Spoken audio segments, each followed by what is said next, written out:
Pemirsa Ekoin.co, gelombang pemberantasan korupsi oleh Kejaksaan Agung kini memasuki babak yang semakin panas. Di tengah upaya menelusuri kasus-kasus besar di sektor migas dan pertambangan, muncul tanda-tanda serangan balik dari kelompok yang selama ini menikmati rente sumber daya alam.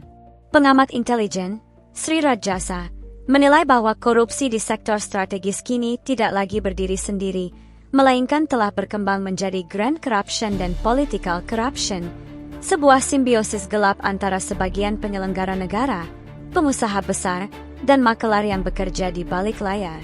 Sektor migas dan tambang yang disebut sebagai resource curse kembali membuktikan bagaimana kekayaan alam dapat memicu konflik kepentingan dan kejahatan terorganisasi.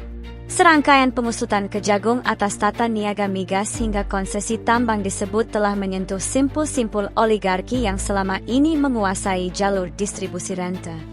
Karena itu, tidak mengejutkan bila muncul perlawanan yang terkoordinasi. Budaya maling teriak maling kembali digunakan sebagai strategi membelokkan opini publik dengan menyerang para jaksa dan memunculkan laporan-laporan ke KPK yang bertujuan melemahkan marwah penegakan hukum. Di balik aksi demonstrasi dan laporan kepada lembaga anti korupsi, terdapat pola operasi yang disebut dalam literatur kontraintelijen sebagai offensive deception manuver untuk menciptakan keraguan publik agar penanganan kasus bisa stagnan. Tidak hanya itu, analisis intelijen juga mengindikasikan keterlibatan makelar kasus kelas berat, jaringan tambang ilegal, hingga bandar judi online dalam upaya menghentikan proses hukum. Disebutkan bahwa sosok Riza Khalid bahkan menghabiskan hampir 1 triliun rupiah untuk menghalangi penindakan dalam perkara Pertamina yang menjerat keluarganya. Angka yang fantastis ini menggambarkan betapa tinggi harga impunitas bagi kelompok yang selama ini hidup dari rente negara.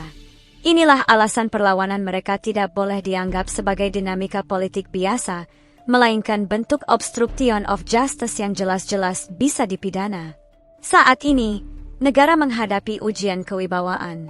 Serangan balik mafia migas dan tambang tidak hanya mengancam Kejagung, tetapi juga mengancam legitimasi negara. Studi Robinson dan Acemoglu dalam Why Nations File menggambarkan bahwa negara yang membiarkan elit predator menguasai institusi akan terjebak dalam lingkaran ketergantungan dan kehilangan kendali. Indonesia kini berada di persimpangan itu. Menyentuh pusat-pusat rente berarti negara membuka peluang besar untuk reformasi, tetapi juga memancing tekanan luar biasa dari pihak-pihak yang terancam kehilangan keuntungan. Fenomena ini bukan hanya terjadi di Indonesia.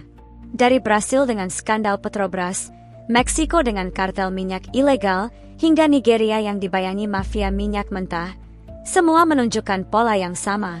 Ketika sektor sumber daya alam menjadi tambang rente, para pelakunya akan berjuang keras mempertahankannya. Serangan balik dilakukan melalui manipulasi opini publik, hoaks, operasi informasi, hingga mengadu domba institusi negara. Disinilah pentingnya ketegasan politik. Presiden Prabowo telah menegaskan bahwa siapapun yang melindungi koruptor harus ditangkap. Saya tidak akan mundur menghadapi koruptor. Saya tidak akan mundur menghadapi koruptor.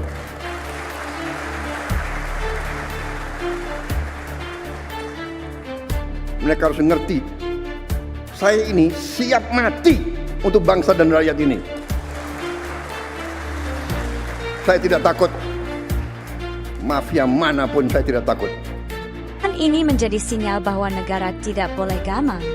Namun ketegasan saja tidak cukup.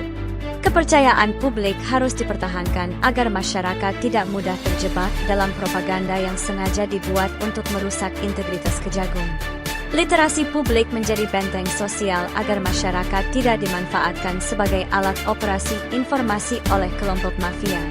Pemirsa Ekoin.co, pada akhirnya pertarungan ini jauh lebih besar dari sekadar pengungkapan kasus korupsi. Ini adalah pertempuran antara negara dan ekosistem kejahatan terorganisasi yang mencoba mendikte arah penegakan hukum. Jika negara kalah, maka hilanglah wibawa dan masa depan hukum yang adil. Serangan balik mafia migas dan tambang bukan hanya ancaman terhadap jaksa, tetapi ancaman terhadap fondasi negara hukum itu sendiri. Negara harus menunjukkan ketegasan, konsistensi, dan keberanian. Dan rakyat, sebagai pemilik kedaulatan, harus ikut menjaga agar mesin keadilan tidak berhenti di tengah jalan. Korupsi adalah musuh bersama.